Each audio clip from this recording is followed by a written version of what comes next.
Welcome to the fifth and final video in this series designed to help families with some quick basic information about trying to manage defiant and or potentially unsafe behaviors as they relate to addictions. In this video, we will look into the frustrating world of gaslighting.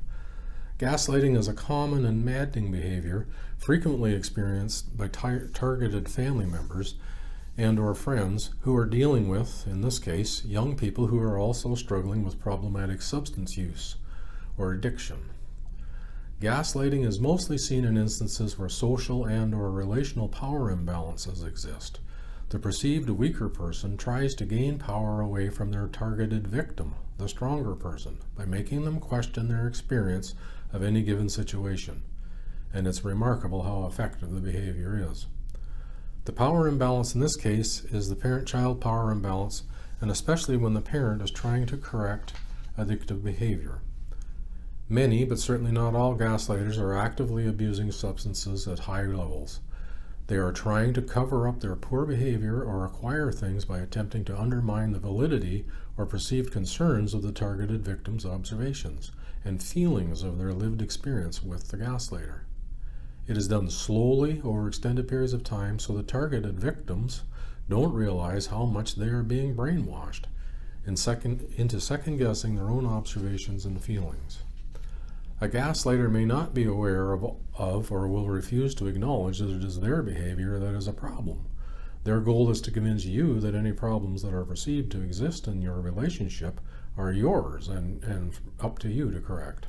As time goes by, people are worn down into believing this. At a deep psychological level, people don't tend to trust the gaslighter, but they really don't know why. This behavior most often takes place when the targeted victim is off guard or preoccupied with some other issue. It may include looming over the intended victim in a casual way, and may even be done in a joking, lighthearted fashion. It can be hard to detect. It is often so casual. Of course, it also may be more purposeful and direct, but often it isn't. There are common things you may hear from a gaslighter when they are in action. This is not an exhaustive list, but may include statements such as, "You're too sensitive. You know that it's because you're feeling insecure. Stop acting crazy. You're just paranoid. You just love throwing me off track. I was just joking. You're making that up. It's no big deal."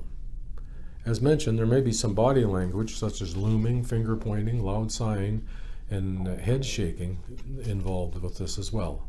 It may be more physically intimidating and verbally threatening as time goes on, but at first can be low-key, but it's frequent.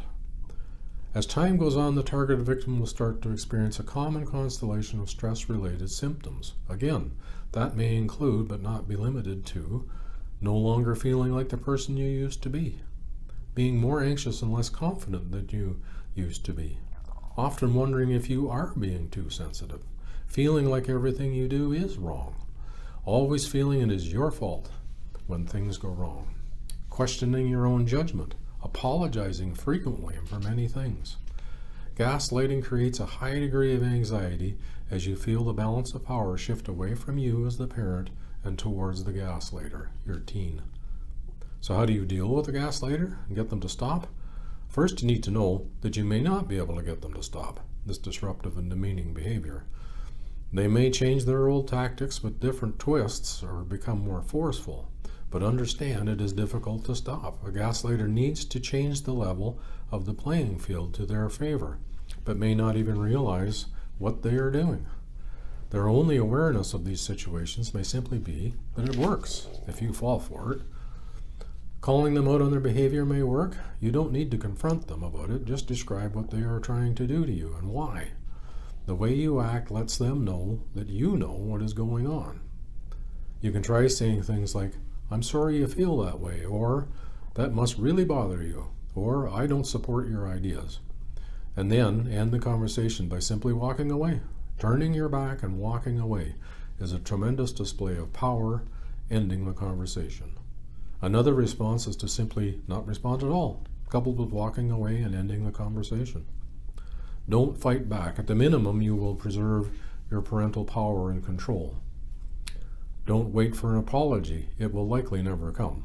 Don't expect them to stop. They probably won't.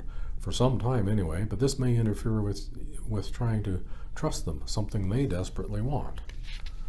For parents themselves, you can be more self-aware than your teen. You can be more regulated. You don't need outside validation for your feelings. Trust what you see and hear for what it is. Develop your sense of reliance and confidence, and learn to hold your self-certainty in the face of the gaslighting. Recognize the problem for what it is, try to identify why it's going on, and don't go too deep into the problem. Remember, thanks for sharing, and walk away. As already mentioned, gaslighting happens in relationships where there is an power imbalance, with the weaker person in the structure is trying to manipulate this imbalance to their favor. Youth often don't have very well developed emotional abilities, and as such act much younger than they are chronologically. The goal is, hopefully, that they will eventually mature out and grow out of the behavior, but you do not have to fall victim to it. Also, gaslighters typically are not born this way. They learn the behavior from others. They are students of social learning and learn what they need to know to survive. And this is just one simple example. It's only effective if you fall for it. Another unfortunate development in all this is, while teens lack emotional self-awareness, they do not have a lack of self-entitlement or self-indulgence, and want things that they must find some way to obtain. Don't try to bribe them into stopping by buying them stuff, giving them things, or negotiating with them if they are gaslighting you into doing so. Note, are not just like a typical teen, but also possibly like an addict. And addicts often use this behavior to get their needs fulfilled in unhealthy ways. This brings us to the end of our video and the series. Thank you for taking the time to watch it in the middle of your busy day. I've tried to share some of my thoughts about how our society, and by extension us, are complicit in the addictions plague that affects us all. Take heart if it seems like an overwhelming task to curb these behaviors. It is hard, but it's completely doable and more than worth the effort. As always, remember, if you were supposed to be a superhero in all this, you would have been born with a cape. If you found these videos helpful, please tell family and friends about them and ask them to watch the videos. If you didn't like the videos, tell us. Our dedicated team of professionals work with these issues every day, and we try to develop our approach and skills all the time. If you want more information like these videos, let us know. Possibly we will do more. Also, if you would like some support, guidance, and understanding about your own personal lived experience, please be aware that for people in Waterloo Region, you can access the Ray of Hope Youth Addiction Services Parent Support Group, a small group service of workshops to help support and encourage parents through a series of interactive workshops and peer support moderated by myself. Hope to connect with you all again soon. Take care and take heart.